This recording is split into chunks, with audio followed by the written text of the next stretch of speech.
বিসমিল্লাহ।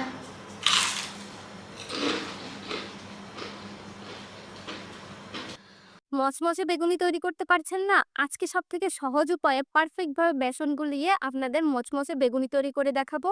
আর বেগুনিগুলা অনেক পারফেক্ট হবে। ইনশাআল্লাহ চলুন শুরু করা যাক। একটা বেগুনকে ধুয়ে নিয়ে পাতলা পাতলা স্লাইস করে কেটে নিতে হবে, খুব বেশি মোটা না। এরপর নিয়ে নিব ১ কাপ পরিমাণ বেসন, 1/4 কাপ ময়দা, ১ চিমটি পরিমাণ বেকিং সোডা, ২ চা চামচ কর্নফ্লাওয়ার একসাথে নিয়ে চেলে নিতে হবে।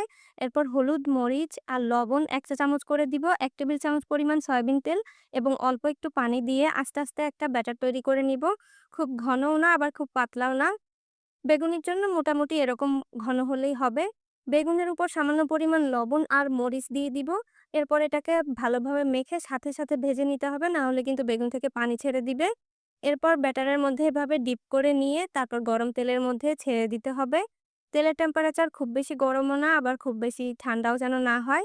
এরপরে গোল্ডেন ব্রাউন কালার করে আমরা এটাকে ভেজে নিব।